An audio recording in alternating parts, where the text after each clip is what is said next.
आप देख सकते हैं ये वीएफडी का पैसिव हार्मोनिक फिल्टर एकदम धुआं धुआं हो गया है, एकदम बुरी तरह से जल चुका है। इस वीडियो में आप लोगों को यही बताएंगे ये ऐसा क्यों हुआ है। आज की इस वीडियो में डिटेल्स में बताएं। हेलो दोस्तों, आप सभी लोगों का एक बार पुनः एक धमाकेदार वीडियो में स्वागत करता हूं। धमाकेदार वीडियो इसलिए क्योंकि आज हमारे वीएफडी पैनल में धमाका हो गया है। और धमाका क्या हो गया इस वीडियो में आपको बताने वाला हूं। चलिए वीडियो में लास्ट तक बने रहिए। तो दोस्तों, प्रॉब्लम क्या हो गया कि जो हमारा पैसिव हार्मोनिक फिल्टर है वह बहुत बुरी तरह से जल चुका है। यही मैं आज इस वीडियो में आपको दिखाने वाला हूँ। ये कैसे दिखता है, इसको कैसे सही करना है, क्या रीजन है। सबसे पहले इस वीएफडी को मैं दिखा देता हूँ। यह वीएफडी हमारी डैनफोर्स कंपनी की वीएफडी है, जैसा कि यहाँ पर आप देख रहे हैं। और इसका कीपैड देख रहे हैं आप, कीपैड भी आपको दिखा दूंगा। थोड़ा दूर से देखिए वीएफडी कैसे दिखता है। इसका देखिए कीपैड वैक्यूम का हमारा ये कीपैड लगा हुआ है। और दूर से देखेंगे कुछ इस तरह से वीएफडी आपको देखने को मिलेगी। यहाँ पर मल्टीपल वीएफडी हमारी लगी हुई है। ये हमारी डैनफोर्स कंपनी की वीएफडी है। ओके, तो चलिए दोस्तों, इस वीएफडी का अंदर का ऑपरेशन करते हैं, आपको दिखाते हैं इस वीएफडी के अंदर का स्ट्रक्चर क्या है।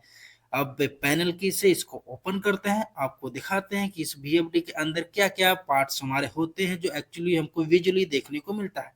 तो सामने जैसे ही आप पैनल कवर खोलेंगे तो आपको देखने को मिलेगी वीएफडी। जो ब्लैक कलर से आप देख रहे हैं ये हमारी है वीएफडी। ओके, वीएफडी के साथ आप जैसे ही वीएफडी के जस्ट बाजू में लेफ्ट साइड में आपको देखने को मिलेगा कैपेसिटर। ओके, जैसा कि आपको मालूम है वीएफडी में आपको कैपेसिटर लगाया जाता है। क्यों लगाया जाता है यह तो आपको मालूम ही, अगर नहीं मालूम हो तो आप कमेंट कीजिएगा, मैं आपको बता दूंगा। ओके, देखिए दोस्तों, यहाँ पर हमारे मल्टीपल कैपेसिटर लगे हुए हैं इस वीएफडी के रेटिंग के अनुसार। सो ये जो वो हमारे कैपेसिटर लगे हुए, इसमें से एक कैपेसिटर भी हमारा यहाँ पर डैमेज हो गया है। ओके, डैमेज होने का मतलब क्योंकि हमारा 3 फेज का कैपेसिटर है, यह ओपन सर्किट हो गया है। और नीचे की तरफ दोस्तों हमारा यहाँ पर यह ब्रेकर है।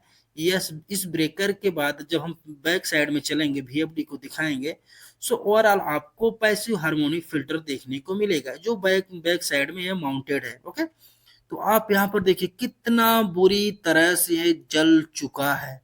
और दोस्तों, ये जो जला है ना, बहुत खतरनाक तरीके से जला हुआ है। और इसका नेम प्लेट आपको दिखा देता हूँ, इस पे भी आप इसका नाम पढ़ लीजिए ध्यान से। आप देखिए लिखा है passive harmonic filter for converter. जैसे आप यहाँ पर देख रहे हैं passive harmonic filter for power converter. Okay, इसमें इसका थोड़ा सा विजुअल इसका ड्राइंग दिया गया है और इसका नेम प्लेट पे इसका नाम दिया है, रेटिंग भी दिया है। जैसा कि एक नॉमिनल हमारे नेम प्लेट पे इसकी डिटेल्स रहती है। ओके, तो दोस्तों आप देख रहे हैं कितना बुरी तरह से जल गया। अब सवाल ये आता है ये जला क्यों, इसके पीछे का क्या रीजन है। क्योंकि दोस्तों ये बहुत महंगी आइटम है, बहुत महंगी हमारी ये इक्विपमेंट है। अगर इसका जलने का मतलब कंपनी को बहुत ज्यादा लॉस होगा। तो ये क्या यहाँ पे देखने को मिल रहा है कि इसका जो हमारा कोर का टेम्परेचर सेंसर है प्रोटेक्शन के लिए, यह तो बाईपास किया गया है। तो अब सवाल ये बनता है, हो सकता है किसी ने इसको बाईपास कर दिया है और किसी ने बताया नहीं। लेकिन ऐसा नहीं है दोस्तों, ये जो हमारा कोर का जो टेम्परेचर सेंसर था ये फॉल्ट था, इसलिए इसको बाईपास कर दिया गया। लेकिन इसको समस्या की कोई बात नहीं कि उसकी इसके अंदर दो और हमारे टेम्परेचर सेंसर लगे हुए प्रोटेक्शन के। इसको मैं जब इस फिल्टर को रिमूव करूंगा तो आपको दिखाऊंगा। ओके, इसलिए आप अपने माइंड में ये मत रखिएगा कि आपने सेंसर को बाईपास करके रखा था इसकी वजह से ये जल गया। ओके, सो इसका जो बेसिक रूट काज क्या क्या रीजन है वह मैं आपको इस वीडियो में जरूर बताऊंगा। क्योंकि दोस्तों ये बहुत बड़ा लॉस है। अब जैसे यहाँ पर हम लोग काम करने जा रहे हैं तो इसको अभी रिप्लेस करेंगे। रिप्लेस करने से पहले सबसे पहले आपको नोट डाउन ये करना है कि आपको बहुत अच्छे तरह से देख लेना कि आपको कनेक्शन को कहाँ कहाँ से डिस्कनेक्ट करना है। जो भी इसके नट बोल्ट है आपको अच्छे से इसको डिस्कनेक्ट करना है। देखिए, कनेक्शन डिस्कनेक्ट करने से पहले सबसे मेन बात होती है ना कि यदि आपके प्लांट में मोबाइल अलाउ है तो आप इसका एक फोटो क्लिक करके रख लीजिए रेफरेंस के लिए। क्योंकि कनेक्शन डिस्कनेक्ट करने से पहले आपको फोटो जरूर रहना चाहिए, क्योंकि वापस से जब नया हार्मोनिक फिल्टर रिप्लेस करेंगे तो आपको एज इट इज ऐसा ही कनेक्शन वापस से करना है।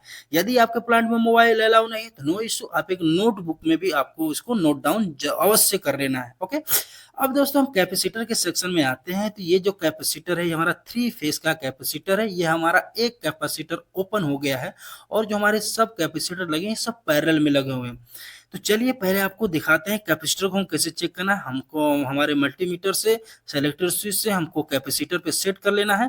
कैपेसिटर पे सेट करके हमको चेक करना है कि हमारा कैपेसिटर हेल्थी है या कि नहीं। ओके, जैसे कि आपको मैं बता रहा हूँ ये 3 फेज का कैपेसिटर है। तो चलो प्रत्येक फेस में रखते हैं। देखिए एक फेस पे यहाँ पर हम एक फेस दूसरे 2 फेस को आपस में रख के देखें ओपन है। देखिए यहाँ पर देखने को मिला ओपन दिखा रहा है ना। अब बीच वाले फेस और फर्स्ट वाले फेस से रख रहे यहाँ पर 98 माइक्रोफेरेड दिखा रहा है। तो इसमें एक फेस जो फर्स्ट वाला फेस है यह अंदर से कैपेसिटर हमारा ओपन हो गया है, यानी ओपन सर्किट हो गया। तो इस कैपेसिटर को भी हम रिप्लेस करने वाले हैं। क्योंकि दोस्तों इस वीडियो में तो आपको प्रैक्टिकली चीजें मिलेंगी, एकदम पूरा फील्ड से रिलेटेड आपको चीजें मिलेंगी। ऐसे चीजें आपको थियोरेटिकल की नहीं, सिर्फ सीधा सीधा प्रैक्टिकल देखने मिलेगी। बस आप लोग वीडियो बने रहिए, मैं आपको यहाँ पे बहुत कुछ सिखाने वाला हूँ। तो सबसे पहले देखिए हमारे एक साथी टेक्नीशियन भाई है, यहाँ पर ये टर्मिनेशन जो है कनेक्शन उसको नट बोल्ट को अच्छे से ये ओपन कर रहे हैं। और ओपन करते हुए बहुत सावधानी से आपको काम करना है, बहुत इत्मीनान से, क्योंकि इलेक्ट्रिकल का जॉब बहुत ही शांत दिमाग से काम किया जाता है। क्योंकि अगर कभी कभी आपको लाइव में भी काम करना पड़ता है, कभी कभी आपको आइसोलेशन में भी काम करना पड़ता है। किसी भी सिचुएशन में आप काम करें, इलेक्ट्रिकल काम को बहुत सावधानी से काम करिए। जैसे ये देखिए आप ये बोल्ट कितने टाइट से, तो आपको बहुत सावधानी से काम करना है, नहीं तो आपका ये जो रैचेट है ये स्लिप करके आपकी हैंड इंजरी हो सकती है। सो दोस्तों कभी भी आप इलेक्ट्रिकल का जॉब कीजिए तो आप बहुत इत्मीनान से शांति से दिमाग को ठंडे रखकर ही आपको काम करना है। तो जैसे हमारे ये जो साथी है ये हम टर्मिनेशन को डिस्कनेक्ट कर रहे हैं, बाकी हम आपको यहाँ पर कैपेसिटर चेंज करके आपको दिखाएंगे। सबसे पहले चलते हैं, हम कैपेसिटर चेंज कर रहे हैं, हमारे साथी ये कर रहे हैं। सो दोस्तों अब जैसे आप यहाँ पर देख रहे हैं ना, जो भी है जो भी हमको टर्मिनेशन को जैसे निकालना है ना, तो बहुत अच्छी तरीके से आपको मैं बताया कि उसको नोट डाउन जरूर कर लेना है। ओके, तो चलिए हम इस कैपेसिटर को रिप्लेस करते हैं। ये हमारा कैपेसिटर फॉल्टी है। जब इस कैपेसिटर को हम निकालेंगे ना, तो आपको एक चीज आइडिया और दिखाऊंगा कि इसको कैसे निकाला जाता है। जैसे दोस्तों ये जो डैनफोर्स कंपनी की वीएफडी का जो हमारा डिजाइन, इसका जो मॉडल है ना, ये बहुत कंजेस्टेड एरिया में एक कैपेसिटर माउंट किया है। लेकिन क्या करें, कंपनी है, कंपनी बनाने वाले ने बना दिया है। हम तो टेक्नीशियन लेवल है, हमको टेक्नीशियन तो है तो काम करना ही पड़ेगा। सुनो इशू, हम किसी भी परिस्थिति में काम कर सकते हैं, आपको भी किसी परिस्थिति में काम ही करना है, क्योंकि कंपनी ने बनाने के लिए बना दिया। तो चलिए दोस्तों सबसे पहले यहाँ से इसका जो नट है, इस बेस नट को हम ओपन करते हैं। जैसे ही बेस नट को ओपन करेंगे, बेस नट को ओपन के बाद कैपेसिटर चेंज करेंगे। उसके बाद हमारे जो हार्मोनिक फिल्टर है, जैसे ही इसका टर्मिनेशन डिस्कनेक्ट हो जाएगा, इसको भी रिमूव करके चेंज करेंगे। इस वीडियो में दोस्तों आपको टोटल प्रैक्टिकल नॉलेज मिलेगा। ओके, क्योंकि आपको पूरा अंडरस्टैंड होगा, तो समझ में आएगा कि ऐसी सिचुएशन में आपको काम कैसे करना है। ओके, और कैसे टेस्ट किया जाता है, रूट काज कैसे फाइंड आउट किया जाता है कि एक्चुअल में क्यों हुआ, ऐसा क्यों हुआ। क्योंकि भाई आपका जो इंजीनियर है, आपका जो सुपरवाइजर आपसे पूछेगा या वो खुद आएगा, मतलब प्रॉब्लम को फाइंड आउट करने के लिए। ओके, तो चलिए यहाँ पर फटाफट हम ये जो कैपेसिटर का जो बेस प्लेट है इसको हम ओपन करते हैं। ओपन करने के बाद कैपेसिटर को हम निकालते हैं, नया कैपेसिटर लगाएंगे। जैसे ही हमारा ये फाल्टी कैपेसिटर निकल जाएगा बाहर, उसको फिर से एक बार हम चेक करके आपको दिखाएंगे, जिससे एकदम कंफर्म कराएंगे कि आपको ये कैपेसिटर को कैसे चेक करना है कि कैपेसिटर हमारा डैमेज है कि नहीं डैमेज। ओके, जैसे देखिए यहाँ पर हम कैपेसिटर निकाल दिए हैं।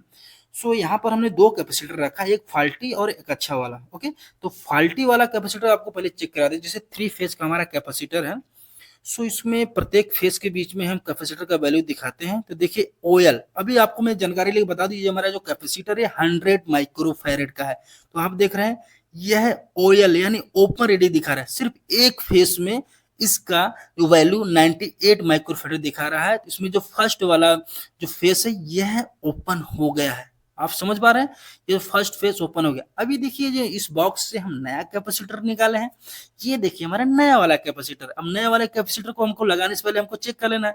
तो देखिए प्रत्येक फेस में, जब 2 फेसों के बीच में हम रख के हम कैपेसिटर का वैल्यू चेक कर रहे हैं, देखिए 101, उसके बाद 100, मतलब यहाँ पर देख रहे हैं ये हमारा कैपेसिटर परफेक्ट है, 100 माइक्रोफैरेड आ रहा है। अब इसको हमको वापस से चेंज कर देना है। ये हमारा जो फाल्टी वाला हमने रिप्लेस कर दिया, इसको हम वापस से लगा देंगे। तो दोस्तों आपको एक चीज मैं यहाँ पर बहुत जानकारी वाली बात बता दूं कि जो हमारा कैपेसिटर होता है ना, यदि हम पैरेलल में लगाते हैं तो कैपेसिटर का वैल्यू ऐड होता है। लेकिन इसको जब हम सीरीज में लगाते हैं तो उसका जो वैल्यू होता है डिक्रीज होता है। जैसे कि यहाँ पर वीएफडी में लगाया गया है पैरेलल में, और आपको कैपेसिटर का वैल्यू वीएफडी में पैरेलल में ही लगे दिखने मिलेगा। जब भी आप किसी भी वीएफडी में देखेंगे उसमें पैरेलल में ही आपको लगा देखने को मिलेगा। ओके, जैसे यहाँ पर देखिए पैरेलल में लगा है। तो अब देखिए हम यहाँ जो फाल्टी है, फाल्टी वाले की प्लेस के स्थान पे नया वाला कैपेसिटर लगा दे रहे हैं।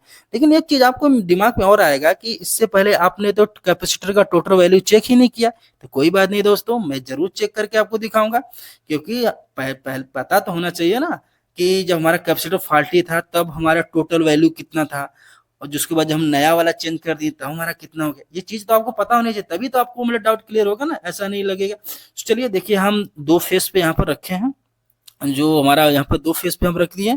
अभी देखिए टोटल वैल्यू 531 माइक्रोफैरेड है। ओके, मतलब यहाँ पर टोटल 7 कैपेसिटर लगे हुए, एक छोटा और बाकी 6 बड़े, जिसमें से एक हमारा फाल्टी है। तो 5 हमारे बड़े और एक छोटा कैपेसिटर का जो पैरेलल में कनेक्शन है तो वैल्यू ऐड हो रहा है, जिसकी वजह से यहाँ पे टोटल हमारा जो कैपेसिटर का वैल्यू 529 माइक्रोफैरेड आ रहा है। और प्रत्येक कैपेसिटर का जो वैल्यू है 100 माइक्रोफैरेड और 3 फेस का कैपेसिटर है। ओके, यहाँ तक तो आपसे शायद आपको क्लियर हो गया होगा। तो चलिए फटाफट से पहले कैपेसिटर को चेंज कर लेते हैं, उसके बाद इसका कनेक्शन करके आपको फिर से इसका कैपेसिटेंस जो वैल्यू हम चेक करेंगे कि कितना बढ़ गया, क्योंकि इसको 100, जैसे 100 माइक्रोफैरेड का कैपेसिटेंस है तो इसको 100 माइक्रोफैरेड तो बढ़ना ही चाहिए। अभी जैसे 532 आ रहा है तो 632 के आसपास तो आना ही चाहिए। ओके, ठीक है ना। सो अब दोस्तों पहले तो हम कैपेसिटर चेंज कर लेंगे, उसके बाद पैसिव हार्मोनिक फिल्टर चेंज करेंगे। उसमें भी बहुत इंटरेस्टेड जानकारी आपको बताऊंगा, क्योंकि अभी तो रूट काज आपको बताना है क्यों ऐसा फॉल्ट हुआ है। तो वीडियो में आप लोग लास्ट तक बने रहिए, बहुत कुछ सिखाने वाले दोस्तों। ये सब देखिए, ये प्रैक्टिकल नॉलेज, एकदम फील्ड से नॉलेज, ऐसा नॉलेज ना आप लोगों को बहुत कम यूट्यूब पे मिलेगा। तो बेहतर आप लोग समय दीजिए, बहुत कुछ सीखने वाले हैं। तो देखिए हम यहाँ पर कैपेसिटर को हम रिप्लेस कर दिए हैं, कनेक्शन लगा दिए हैं। अब देखिए कैपेसिटेंस वैल्यू हम चेक कर रहे हैं, क्योंकि पैरेलल में लगाए हैं। तो कैपेसिटेंस वैल्यू चेक करते हैं दो फेसों के बीच में, देखिए चेक कर रहे हैं तो लेकिन 632 माइक्रोफैरेड आ गया, क्योंकि 100 माइक्रोफैरेड अभी ऐड हो गया और पैरेलल में कनेक्शन हुआ है। और जैसा कि आपको मैं बताया कि कैपेसिटर हमारा पैरेलल में लगता है तो वैल्यू हमारी ऐड होती है। आप देख रहे हैं तीनों फेसों के बीच में जो कैपेसिटेंस वैल्यू चेक कर रहे हैं, टोटल 632 माइक्रोफैरेड अभी हमारा टोटल कैपेसिटेंस वैल्यू हमारा आ रहा है कैपेसिटर का। ओके, यानी क्लियर हो गया। अभी दोस्तों इस वीएफडी के अकॉर्डिंग हमारी जो कैपेसिटर की वैल्यू हमको नीड है, यानी आवश्यकता है 632 माइक्रोफैरेड ही चाहिए, तो यहाँ पर ये फुलफिल हो गया, यानी कैपेसिटर का सेक्शन हमारा कंप्लीट हो गया। हमारा कैपेसिटर हमने फाल्टी को रिप्लेस करके नया वाला लगा दिया, अभी कैपेसिटर हमारा सही हो गया। ठीक है, अब चलते हैं दोस्तों हम पैसिव हार्मोनिक फिल्टर की तरफ। तो चलिए इसको भी फटाफट से ओपन कर लेते हैं, ओपन करके आपको दिखाते हैं कि इसको कैसे काम करना है। उसके बाद आपको जरूर बताएंगे इस वीडियो में कि ये हुआ कैसे, क्योंकि आप अगर वीडियो देख रहे हैं, समय दे रहे हैं, तो आपको जानकारी तो पता होनी चाहिए ना।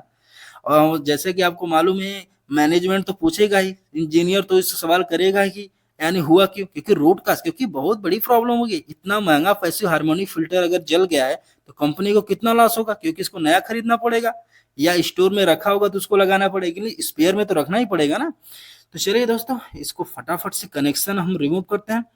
लेकिन आपको हम हमेशा बताते हैं, जब भी आप किसी मोटर हो, ट्रांसफार्मर या इवन कोई भी कनेक्शन अगर आप डिस्कनेक्ट कर रहे हैं तो उसका आप एक, अगर मोबाइल अलाउ है आपके प्लांट में तो फोटो क्लिक कर लीजिए, अगर नहीं मोबाइल अलाउ है तो आप उसको नोट डाउन अपने नोटबुक में जरूर कीजिए। ओके, देखिए दोस्तों यहाँ पर पैसिव हार्मोनिक फिल्टर को हम यहाँ पर डिस्कनेक्ट कर दिए। देखिए यहाँ पर लगा हुआ था, इसको यहाँ पर डिस्कनेक्ट कर दिए, बाहर निकाल दिए हैं। उसके बाद ये जो हमारी कनेक्टिंग हमारी बार थी, जो कनेक्टिंग बार थी, इस कनेक्टिंग बार को वापस हम निकाल लेंगे। अब ऐसा क्यों निकालेंगे, इसके पीछे अगर आप कुछ इसका अगर मन में आपको डाउट आ रहा है तो उसको बता दें दोस्तों, क्योंकि अगर हम जब नया वाला पैसिव हार्मोनिक फिल्टर लगाएंगे तो उसके जगह पे इसको तो लगाना ही पड़ेगा ना, क्योंकि कनेक्शन हमको तो करना ही पड़ेगा। तो चलिए इस बार को हम फटाफट से हम निकाल लेते हैं।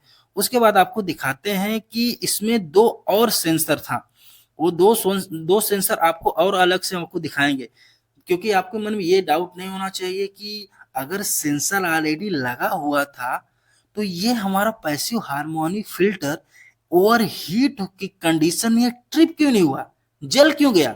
सवाल तो सबके मन में आएगा, क्योंकि सवाल आना ही चाहिए। अगर इलेक्ट्रिकल है, आपके पास दिमाग है, आप इलेक्ट्रिकल का काम कर रहे हैं, तो आपके मन में सवाल आना ही चाहिए। तो दोस्तों यहाँ पर देखिए, ये चीज देख रहे हैं, ये हमारी जो पैसिव हार्मोनिक फिल्टर की जो कॉइल है या कोर है, जो बाइंडिंग है, उसके अंदर भी हमारे दो, यानी अप साइड में भी एक और डाउन साइड में एक, और इसके बाद ये जो मैं पकड़ लिया हूँ, ये देखिए कोर के लिए, यानी टोटल 3 हमारी फिल्टर यहाँ पर हमारी जो टेम्परेचर सेंसर लगे हुए हैं हाई टेम्परेचर के लिए।